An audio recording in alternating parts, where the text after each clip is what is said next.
Hello साथियों, Neeraj classes 2 में आप सभी का स्वागत है। आज क्लास में पढ़ेंगे मानवाधिकार आयोग। मानवाधिकार आयोग जो यूपी पुलिस में 2-3 प्रश्न इससे बनने वाले हैं, तो बने रहिए वीडियो के अंत तक। देखिए पहला प्रश्न क्या दिया है, भारत में मानवाधिकार आयोग की स्थापना कब हुई? तो भारत में मानवाधिकार के आयोग की स्थापना 1993 हुई थी। ऑप्शन बी इसका राइट आंसर सही है। इसके बाद आगे देखिए अगला प्रश्न क्या दिया है, राष्ट्रीय मानवाधिकार का कार्यालय कहाँ पर है? तो राष्ट्रीय मानवाधिकार का कार्यालय यह नई दिल्ली में है। ऑप्शन ए इसका राइट आंसर सही है। इसके बाद आगे देखिए अगला प्रश्न, राष्ट्रीय मानवाधिकार में कितने सदस्य होते हैं? तो राष्ट्रीय मानवाधिकार में कुल 6 सदस्य होते हैं। कितने? 6 सदस्य। ऑप्शन ए इसका राइट आंसर सही है। इसके बाद आगे देखिए अगला प्रश्न क्या दिया है। अगला प्रश्न दिया है, राष्ट्रीय मानवाधिकार के सदस्यों की नियुक्ति कौन करता है? तो राष्ट्रीय मानवाधिकार के सदस्यों की नियुक्ति राष्ट्रपति के द्वारा किया जाता है। ऑप्शन बी इसका राइट आंसर सही है। इसके बाद आगे देखिए अगला प्रश्न। अगला प्रश्न है, राज्य मानवाधिकार आयोग में कुल कितने सदस्य होते हैं? अभी इसके पहले राष्ट्रीय था, लेकिन अब राज्य में, तो इसमें कितने होते हैं? 3 होते हैं, एक मेन और 2 इससे नीचे होते हैं। तो ऑप्शन सी इसका राइट आंसर सही है। कितने? 3 होते हैं। इसके बाद आगे देखिए अगला प्रश्न क्या दिया है। अगला प्रश्न है, भारत में राष्ट्रीय महिला आयोग की स्थापना कब की गई? भारत में राष्ट्रीय महिला आयोग की स्थापना 1992 में की गई थी। ऑप्शन सी इसका राइट आंसर सही है। इसके बाद आगे देखिए अगला प्रश्न क्या दिया है, राष्ट्रीय मानवाधिकार का अध्यक्ष कौन होता है? राष्ट्रीय मानवाधिकार का अध्यक्ष भारत के सेवानिवृत्त मुख्य न्यायाधीश होते हैं। ऑप्शन ए इसका राइट आंसर सही है, भारत के सेवानिवृत्त मुख्य न्यायाधीश। इसके बाद आगे देखिए अगला प्रश्न क्या दिया है। अगला प्रश्न है, भारत के प्रथम मानवाधिकार अध्यक्ष कौन है? भारत के प्रथम मानवाधिकार अध्यक्ष कौन है? तो न्यायमूर्ति श्री रंगनाथ मिश्र। कौन थे?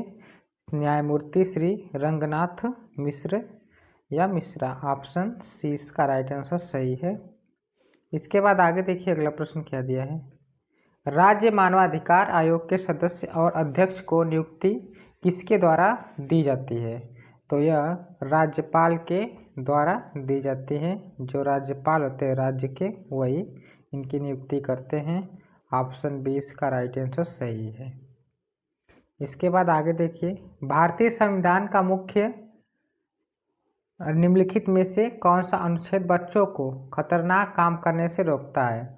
जो भारत का संविधान है, यह किस अनुच्छेद के तहत भारत के जो बच्चे हैं खतरनाक कार्य करने से, अनुच्छेद जो 24 है इसको रोका जा सकता है, इस अनुच्छेद 24 के तहत।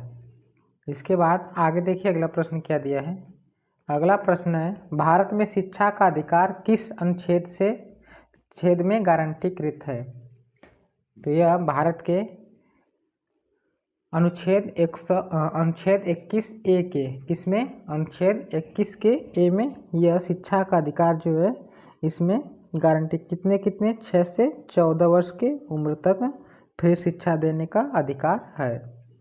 इसके बाद आगे देखिए अगला प्रश्न क्या दिया है, निम्नलिखित में से कौन सा वर्ष राष्ट्रीय बाल वर्ष के रूप में मनाया जाता है?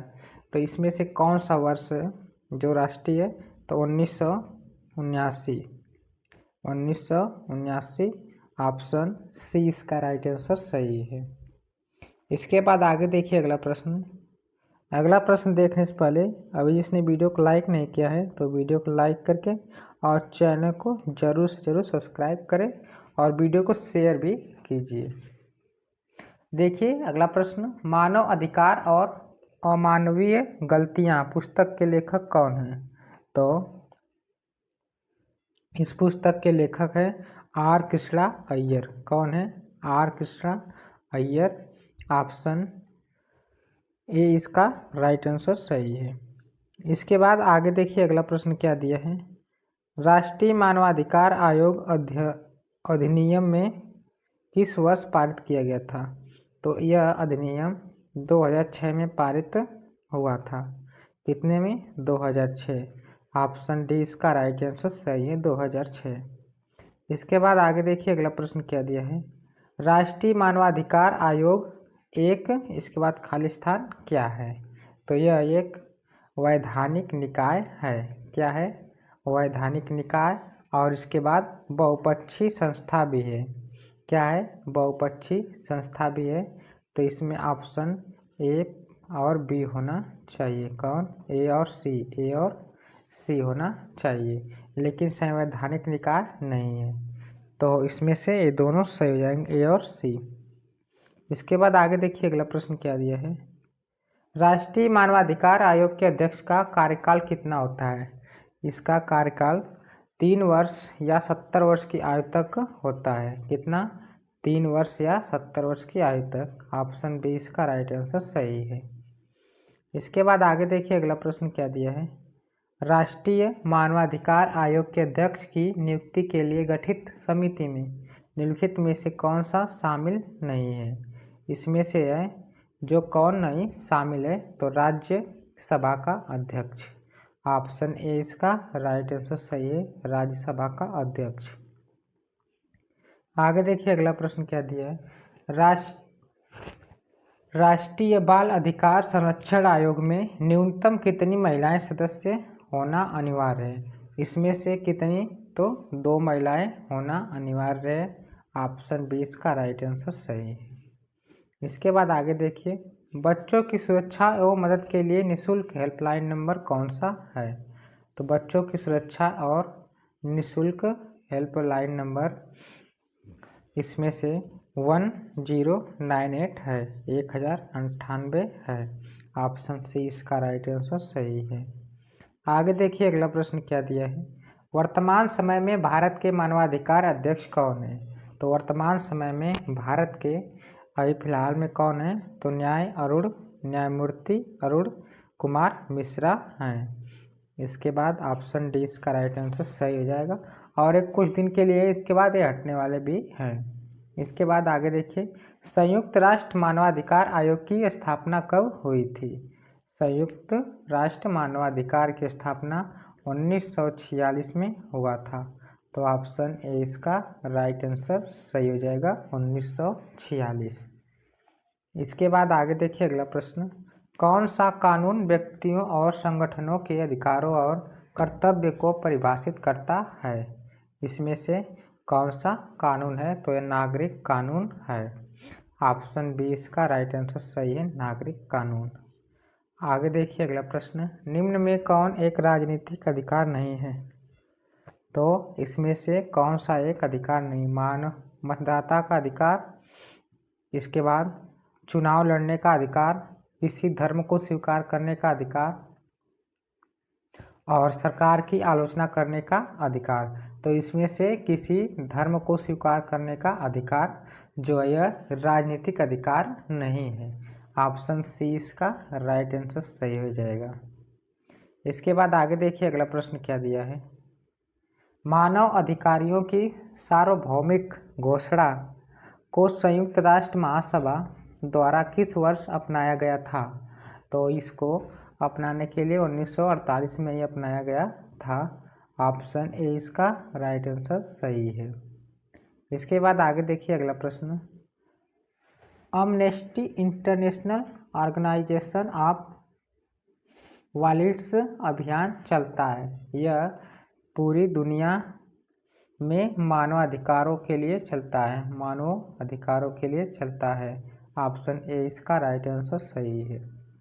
इसके बाद आगे देखिए अगला प्रश्न क्या दिया है। उत्तर प्रदेश राज्य मानवाधिकार आयोग का गठन कब किया गया था? तो यह गठन 7 अक्टूबर 2002 में किया गया था। ऑप्शन सी इसका राइट आंसर सही है।